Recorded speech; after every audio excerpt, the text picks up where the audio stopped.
Most of the offseason chatter about Aaron Rodgers revolved around whether he'd play again, where he might land, and whether chasing one more season even made sense. A month into the regular season, Rodgers is quietly carving out a story that could rank among the great late career chapters in pro sports. And weirdly, it hasn't grabbed the national spotlight the way you'd expect.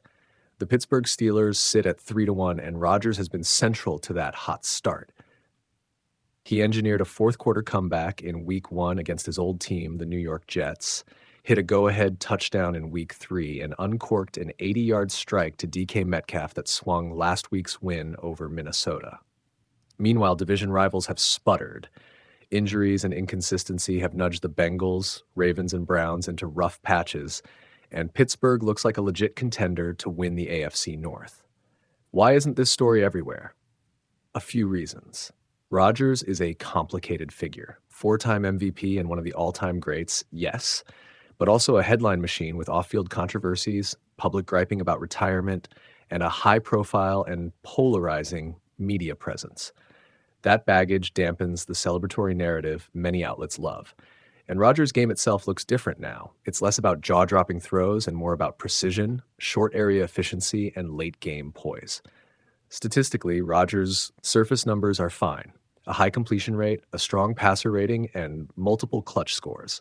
But advanced metrics paint a stranger picture. Pro Football Focus grades him near the bottom of qualified quarterbacks, and his average depth of target, ADOT, is shockingly shallow, roughly half of what most QBs attempt. He isn't airing it out, nor does he need to. This version of Rodgers is playing like a master game manager. Keep drives alive, avoid costly mistakes, and deliver when the fourth quarter demands it. That approach matters. It's improbable and impressive for a quarterback approaching 42 to still produce at this level. Historically, only a handful of quarterbacks have even started playoff games at that age. Tom Brady is the overwhelming exception. Rodgers isn't matching Brady's volume or highlight reel, but he's doing something close to the thing that matters most, helping his team win. There's a narrative tension, too. Rodgers' legacy is already legendary on raw achievement alone, MVPs, clutch moments, and Hall of Fame trajectory. But his public persona and off-field controversies complicate his favorability.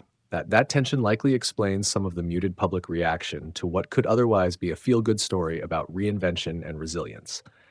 Still, the facts are simple. Rodgers returned after an uneven Jets chapter, overcame a torn Achilles, and is back in maybe writing a classic coda.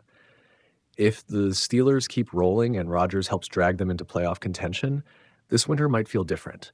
For now, what we're seeing is a veteran who adapted his game, accepted new limitations, and still finds ways to win.